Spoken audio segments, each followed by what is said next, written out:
what made you successful early on can actually become the thing that limits you later. Maybe it's being too hands-on, needing control, avoiding conflict, or wanting to be liked. Those things can work at a certain level, but as you grow, they break. Let me tell you, I've lived that. I've had to unlearn things that once made me successful so that I could become effective at the next level. And that's the part that people don't talk much about. Growth is not just about adding more. It's about...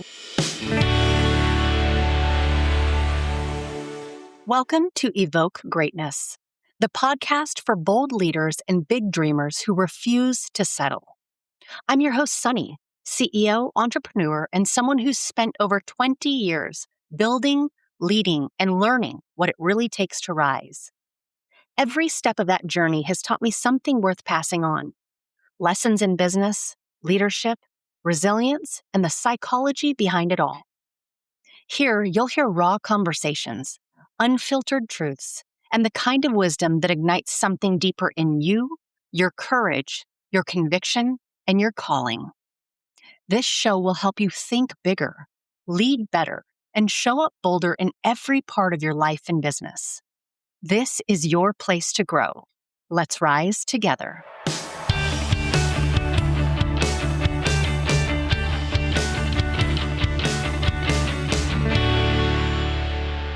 Welcome back to another episode of Evoke Greatness.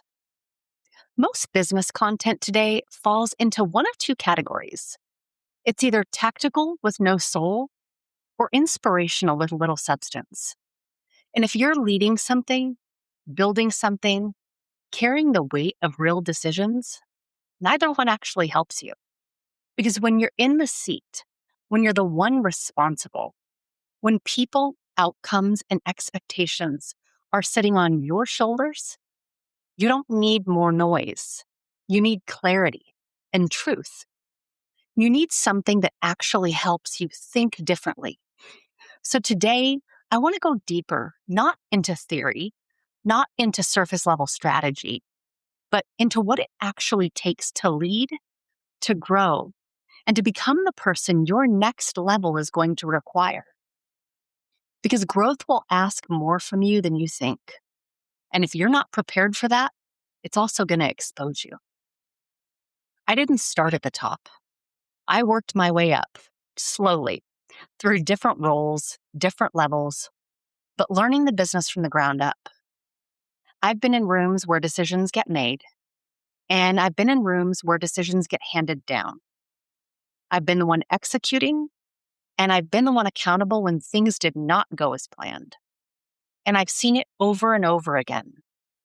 What gets you here won't keep you here. And this isn't just something I've experienced. There's research from Harvard Business Review that shows one of the biggest reasons leaders struggle as they move up. It's not incompetence. It's the ability to adapt their leadership style as the complexity increases. In other words, what made you successful early on can actually become the thing that limits you later. Maybe it's being too hands-on, needing control, avoiding conflict, or wanting to be liked. Those things can work at a certain level, but as you grow, they break. And let me tell you, I've lived that. I've had to unlearn things that once made me successful so that I could become effective at the next level. And that's the part that people don't talk much about. Growth is not just about adding more. It's about letting go of what no longer serves you. When I say CEO, I'm not just talking about a title. You can be the CEO of your company or your family, your career, even your next chapter. At the end of the day, it's about how you lead, what you own, and the decisions you're willing to make. And here's where it gets real. Because being a CEO at its core is about ownership. It's about not passing the blame, not waiting for someone else to fix it, not sitting back hoping things change. It's looking at your life and your business and your situation and saying, this is mine. I am responsible for what's next. And the truth is, a lot of people want the outcome, but they're not willing to carry the responsibility that comes with it. Because responsibility is heavy. It requires clarity and courage and consistency. And those are things you can't fake for very long. And there's a gap right now, especially at the leadership level. Because the higher you go, the less real conversation there is. Nobody's talking about the weight of decisions or the pressure of leading people. The moments where you know something has to change, but you've not made the call yet. And what happens is leaders start operating in isolation. Studies show nearly 50% of CEOs report feeling lonely in their role. Think about that. Half. So if you've ever felt that, like you're the only one carrying it, you're not. But here's the challenge. When you feel isolated, your thinking actually narrows. You hesitate more. You internalize more. And then layer on top of that, decision fatigue. Research suggests that the average person makes around 35,000 decisions per day. Now, not all of those are high-stakes decisions, but as a leader, many of yours are. And over time, that builds cognitive load, which means your brain is starting to look for relief. And one of the easiest ways it finds relief is avoidance. There's research in behavioral science that shows when mental load increases, people are significantly more likely to delay or avoid complex decisions altogether. Not because they don't know what to do, but because they don't have the capacity to face it in that moment. And that's where leaders get stuck. Not from lack of knowledge, but from lack of execution. And avoidance? It's one of the most expensive strategies in business because it doesn't just pause progress. It compounds problems. I heard this awesome quote that has stuck with me at a Powerhouse Women conference. And she said, "Your business will only grow as much as you do." Your business will only grow as much as you do. Now, chew on that for a minute, because this isn't just a belief. It's how we're wired. There's a principle in psychology that says, under pressure, people don't rise to the level of their goals. They fall to the level of their conditioning, their training, their preparedness. So when things get hard, you don't suddenly become your best self. You become your most practiced self. So if your default is avoidance, control, overthinking, delaying decisions, then that's what shows up when it matters the most. And growth will expose that. Because growth doesn't create new problems. It exposes what's already there. It shines a light on your blind spots, your hesitation, your emotional triggers, even your leadership gaps. And every level of scale requires a new version of you. So let me make this practical. At one level, being involved in everything might make you effective.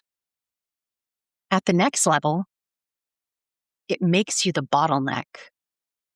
At one level, avoiding conflict might keep the peace. And at the next level, it actually destroys performance. At one level, saying yes to everything might create opportunity. And at the next level, it creates complete chaos. So if you don't evolve, the business is going to stall. Not because the opportunity isn't there, but because the leader hasn't changed. Here's something I've learned and continue to learn in real time. Some of the hardest decisions you will ever make are the ones you already know the answer to. You don't need more data. You don't need another meeting or more time.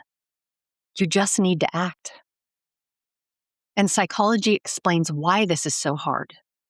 It's called loss aversion. Studies show we feel the pain of loss about twice as strongly as the pleasure of gain. So even when you know something isn't working, you hesitate because your brain is trying to protect you from discomfort or conflict. Maybe it's change or uncertainty. So what do? You wait. You justify. You tell yourself, maybe it'll get better. But here's the truth. It rarely ever does. And every day that you delay, you are reinforcing a standard that you don't actually want. You're teaching your team, your environment, and yourself what you tolerate. And what you tolerate becomes your culture. Said another way, what you permit, you promote. So if you're in a season of growth right now, I want you to sit with this. Where are you avoiding a decision you already know you need to make? And please don't do yourself a disservice and rush past that. Get specific. Is it a person, a role, a hard conversation? Maybe it's a boundary you haven't set yet, a standard that maybe you're not holding.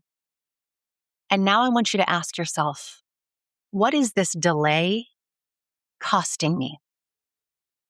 Because unresolved decisions create cognitive load. They take up mental space. They drain your energy and they impact how you show up everywhere else. So here's your move. Not 10 things, not a full overhaul. One decision. Just one. What is the one thing you know you need to address? And what would it look like to act on it in the next 24 hours? Not perfect, just decisive. You don't become a CEO because someone gives you the title. You become one the moment you decide to take full ownership.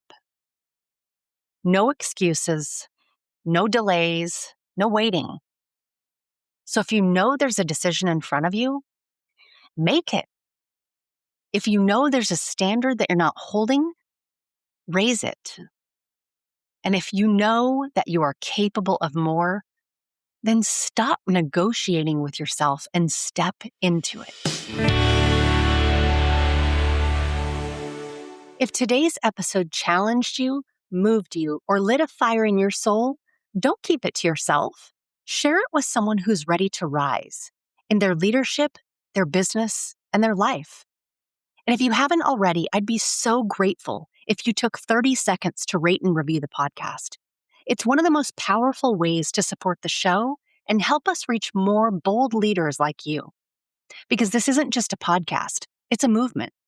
We're not here to play small. We're here to lead loud and elevate how we think, lead, and execute, one bold and unapologetic step at a time. Until next time, stay bold, stay grounded, and make moves that make mediocre uncomfortable.